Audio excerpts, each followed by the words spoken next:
ভোটের লড়াই নাকি শক্তির খেলা? ত্রয়োদশ নির্বাচন, জামাত কার্ড ও সুপার পাওয়ার সমীকরণ। বাংলাদেশের ত্রয়োদশ জাতীয় নির্বাচন কি আদৌ শুধু একটি নির্বাচন, নাকি এটি পরিণত হয়েছে ও রাজনৈতিক দাবার বোর্ডে একটি মোক্ষম চালের নাম? মাঠে ভোটার, পর্দার আড়ালে পরাশক্তি। এখন প্রশ্ন একটি, ক্ষমতার চাবি কার হাতে? বর্তমান বাংলাদেশ কার্যত দুই রাজনৈতিক মেরুতে বিভক্ত। একদিকে বিএনপির নেতৃত্বাধীন জোট, দীর্ঘদিনের পরিচিত শক্তি। অন্যদিকে জামাত ইসলামের নেতৃত্বে 10 দলীয় জোট, যাদের উত্থান এখন আর উপেক্ষা করার সুযোগ নেই। রাজনৈতিক মাঠে শক্তির ভারসাম্য বদলাচ্ছে।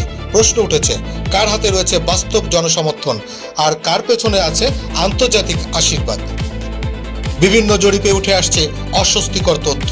কিছু আন্তর্জাতিক গণমাধ্যম ও গবেষণা প্ল্যাটফর্মের জরিপ বলছে, ভোটের হিসাব এগিয়ে জামাতপন্থী জোট। দিন যত গড়াচ্ছে, মাঠে তাদের উপস্থিতি ততই দৃশ্যমান।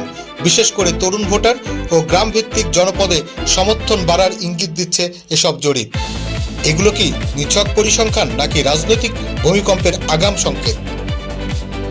এখানেই আসে সবচেয়ে সংবেদনশীল প্রশ্ন, কেন হঠাৎ করে যুক্তরাষ্ট্রের আগ্রহ বাড়ছে জামাতপন্থী জোটের প্রতি?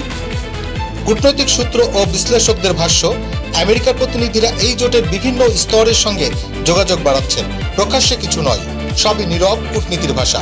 প্রশ্ন হচ্ছে, গণতন্ত্রের বুলি আওড়ানো ওয়াশিংটন কি এবার কৌশল বদলাচ্ছে? অন্যদিকে বিএনপি নেতৃত্বের বিরুদ্ধে জনমনে জমেছে আরেকটি অভিযোগ, তা হলো ভারত ঘেঁষা রাজনীতি। বিএনপির প্রথম সারির নেতাদের ঘিরে সামাজিক যোগাযোগের মাধ্যমে ছড়িয়ে পড়েছে ইন্ডিয়া ট্যাগ। বাস্তব হোক বা ধারণা, রাজনীতিতে ধারণাই অনেক সময় বাস্তবের চেয়ে ভয়ঙ্কর হয় বেশি। বিশ্লেষকদের মতে এই ধারণাই বিএনপির জন্য হয়ে উঠতে পারে সবচেয়ে বড় রাজনৈতিক দুর্বলতা।